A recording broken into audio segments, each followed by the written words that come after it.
শহর থেকে অনেক দূরের একটি গ্রাম সুখীপুর। গ্রামের নাম সুখীপুর হলেও জ্যোতিষ ঠাকুর ছিল একজন অসুখী মানুষ। এই যে শোনো, তোমারে না বলেছিলাম আমার একটা জামদানি শাড়ি চাই? 7 দিন হয়ে গেল, তুমি দেখি কথাই কানে তুলছো না। এবার কিন্তু রান্না বন্ধ করে দেবো বলে দিচ্ছি। হয় আমার শাড়ি দেবে, না হলে না খেয়ে থাকতে হবে। উফ গিন্নি, তোমাকে আমি আর কতবার বোঝাবো বলো তো? একবার তোমার দামি শাড়ি চাই, আবার তোমার দামি গহনা চাই।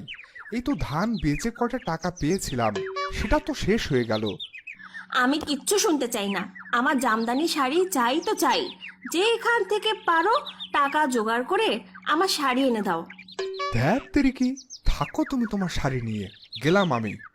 এই বলে জ্যোতিষ ঘর থেকে বেরিয়ে তলাপুকুরের পাশের গাছের ছায়ায় গিয়ে বসলো আর ভাবতে থাকলো কি করে এই যন্ত্রণা আর অতি লোভী বইয়ের হাত থেকে রক্ষা পাওয়া যায়। আমার এই জীবনে আর শান্তিতে থাকাই হবে না। সারাদিন ঘ্যানোর ঘ্যানোর শুনতে শুনতে এই জীবনটা বেদনা হয়ে যাচ্ছে। আমার কপালে কিনা জুকলো এমন বউ, হ্যাঁ? সুন্দরী দেখে বিয়ে করেছিলাম। এত খাই খাই স্বভাবে জানলে জীবনেও বিয়ে করতাম না।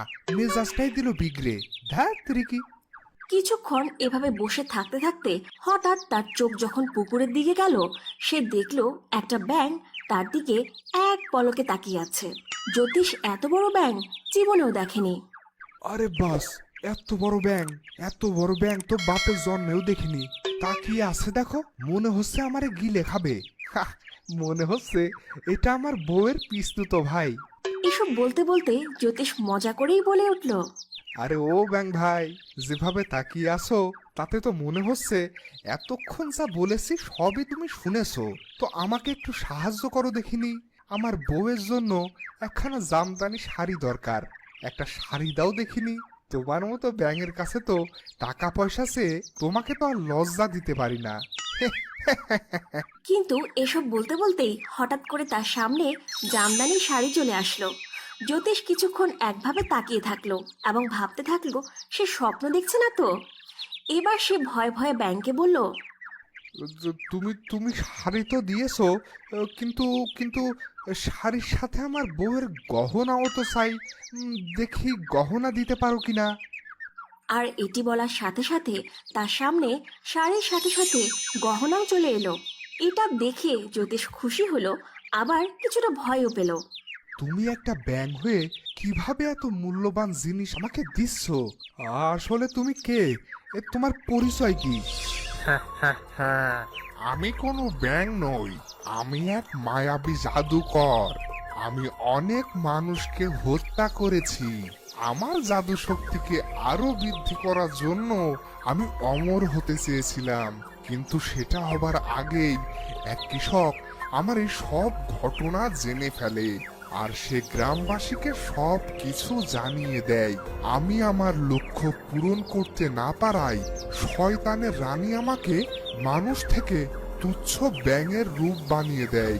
শুধুমাত্র শুধুমাত্র কোনো মানুষই পারে আমাকে ব্যাঙ থেকে আবার মানুষ রূপে ফিরিয়ে আনতে।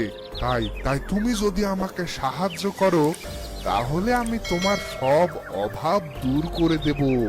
তার আগে যাও, যাও তুমি তোমার স্ত্রীকে এই শাড়ি আর গহনা দিয়ে এসো।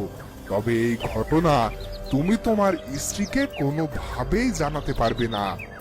জ্যোতিষ সব কথা শুনলো, তবে সে মনে মনে ভয়ও পেল, যদি এই দুষ্টু জাদুকর মানুষ রূপে এসে তাকেই বলি দিয়ে দেয়। জ্যোতিষ বাড়িতে গেল।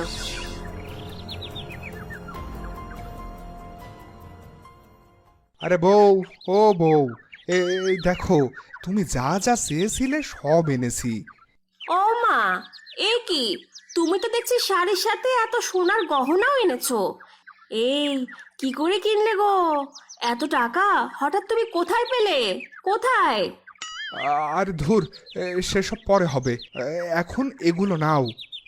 সে না হয় নিলাম, কিন্তু এত দামি দামি জিনিস বলো কি করে পেলে? চুরি টুরি করনি তো আবার? ও শোনাই, বলো না।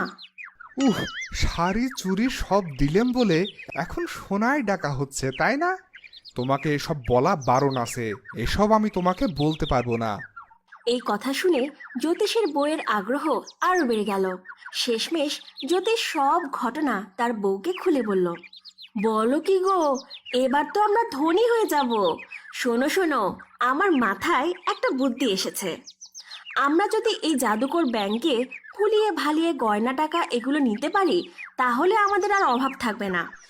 আর এরপর জ্যোতিষ এবং তার বউ তলা পুকুরের ধারে গেল আর দেখলো জাদুকর ব্যাঙ সেখানে বসে রয়েছে।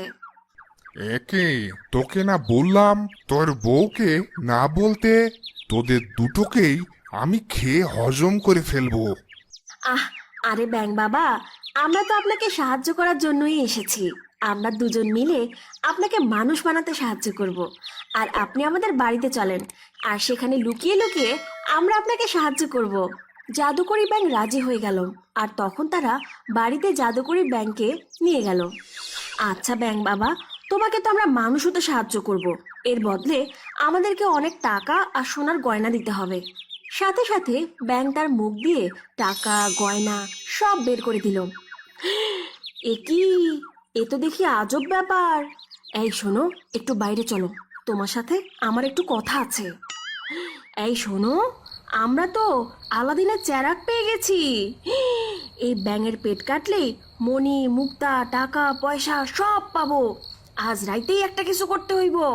ঠিক কইছো, আজ রাইতেই ব্যাংকটারে মাইরা সব টাকা হাতাতে হইব। কিন্তু তাদের এসব কথা জাদুকরি ব্যাঙ শুনে ফেললো, আর সে রাগে ফুলতে থাকলো আর গোংড়াতে থাকলো। আর ততক্ষণে জ্যোতিষ আর তার বউ ঘরে প্রবেশ করলো। কি আমাকে মারতে চাস? তোরা আমাকে মারতে চাস? আমি হইলাম শয়তানের শয়তান, কালা জাদু স্রষ্টা, আর আমাকেই মারতে চাস? হ্যাঁ,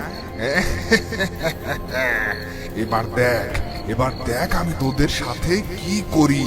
হাসিতে সারা ঘর কাঁপতে শুরু করলো। জ্যোতিষ আর তার বউ কাঁপতে শুরু করলো। আমাকে মারার চিন্তা করছিস? এবার নে তোদের লোভের ফল, নে এবার।